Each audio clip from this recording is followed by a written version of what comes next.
Thank you very much. I have just come from the cemetery where German war dead lay at rest. No one could visit there without deep and conflicting emotions. I felt great sadness that history could be filled with such waste, destruction, and evil. But my heart was also lifted by the knowledge that from the ashes has come hope, and that from the terrors of the past we have built 40 years of peace, freedom, and reconciliation among our nations. This visit has stirred many emotions in the American and German people too. I've received many letters since first deciding to come to Bitburg Cemetery. Some supportive, others deeply concerned and questioning, and others opposed. Some old wounds have been reopened, and this I regret very much, because this should be a time of healing. To the veterans and families of American servicemen who still carry the scars and feel the painful losses of that war, our gesture of reconciliation with the German people today in no way minimizes our love and honor for those who fought and died for our country.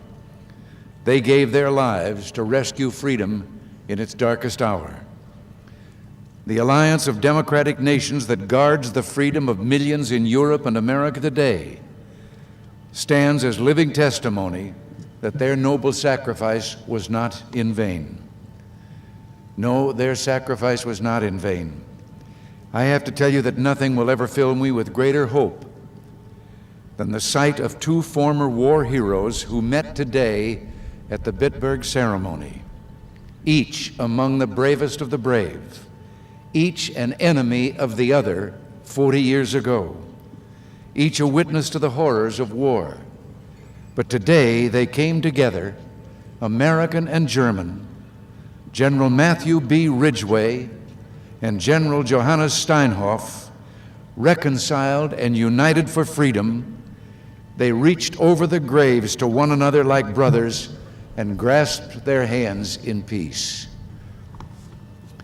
To the survivors of the Holocaust, your terrible suffering has made you ever vigilant against evil. Many of you are worried that reconciliation means forgetting. Well, I promise you, we will never forget.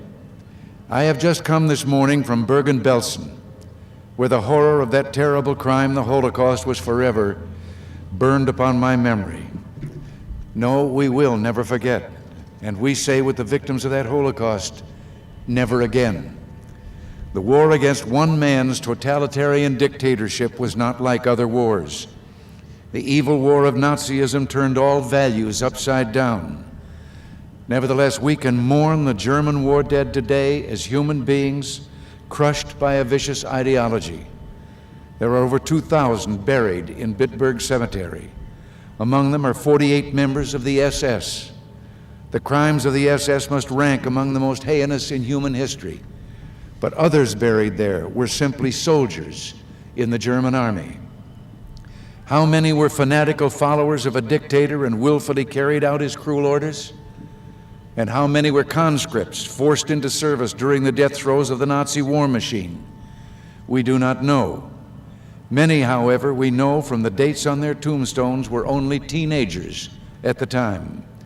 There is one boy buried there who died a week before his 16th birthday. There were thousands of such soldiers to whom Nazism meant no more than a brutal end to a short life. We do not believe in collective guilt. Only God can look into the human heart, and all these men have now met their supreme judge, and they have been judged by him as we shall all be judged.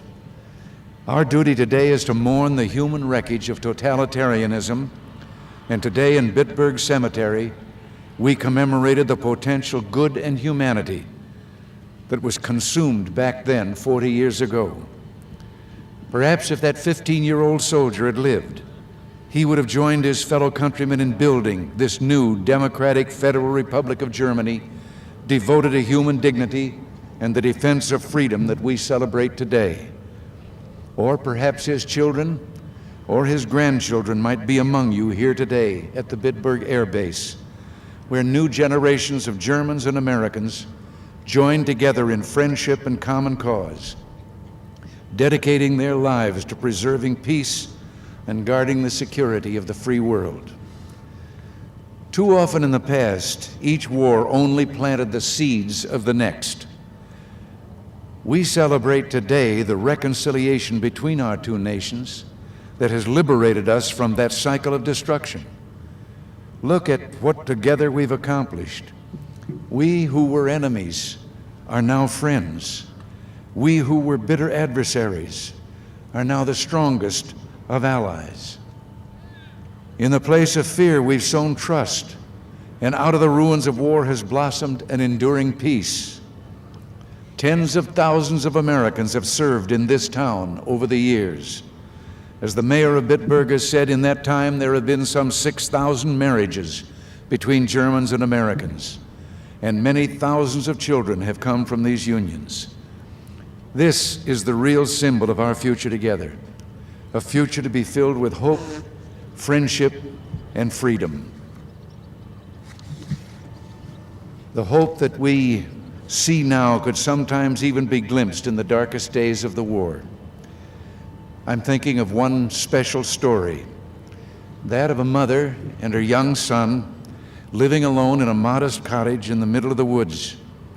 And one night, as the Battle of the Bulge exploded not far away and around them, 3 young American soldiers arrived at their door.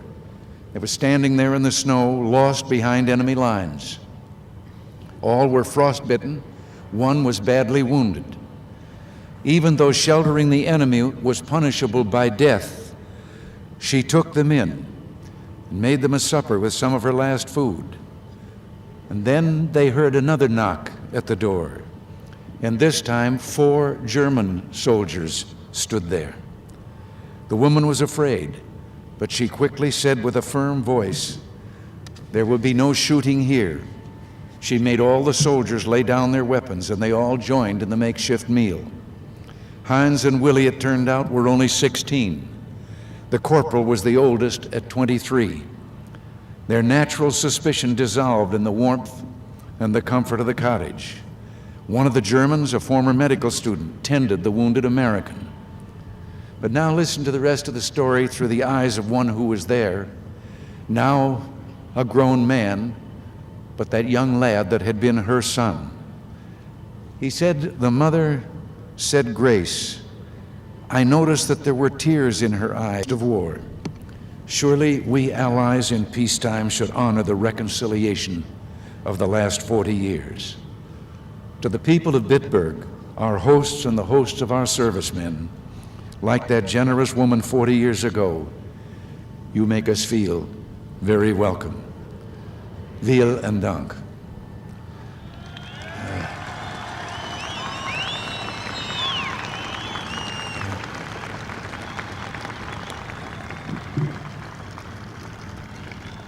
And to the men and women of Bitburg Air Base, I just want to say that we know that even with such wonderful hosts, your job is not an easy one.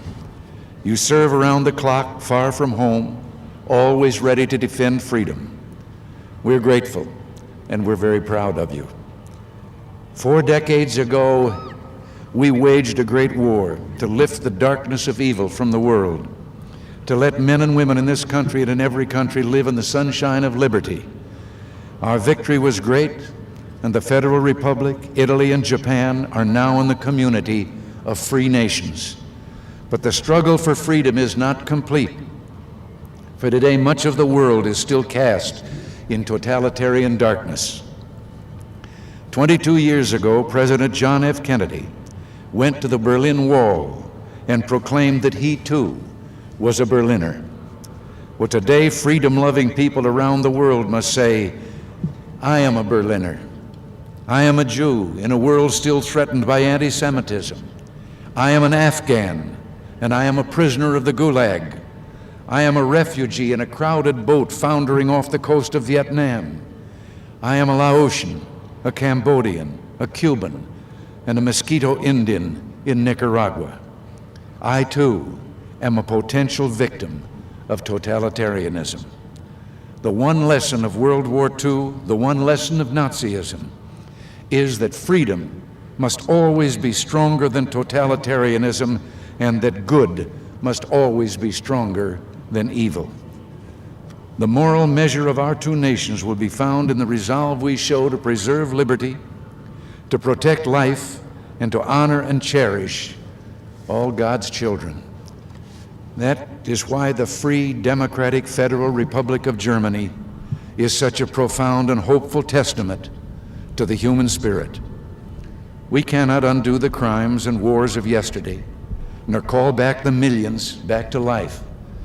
But we can give meaning to the past by learning its lessons and making a better future.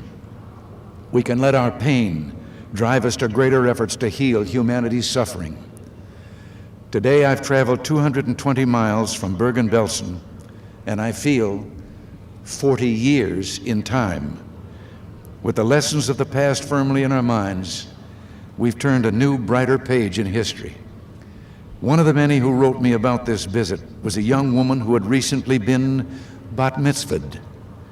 She urged me to lay the wreath at Bitburg Cemetery in honor of the future of Germany, and that is what we've done. On this 40th anniversary of World War II, we mark the day when the hate, the evil, and the obscenities ended, and we commemorate the rekindling of the democratic spirit in Germany. There's much to make us hopeful on this historic anniversary. One of the symbols of that hate, or that could have been that hope, a little while ago when we heard a German band playing the American national anthem and an American band playing the German national anthem. While much of the world still huddles in the darkness of oppression, we can see a new dawn of freedom sweeping the globe.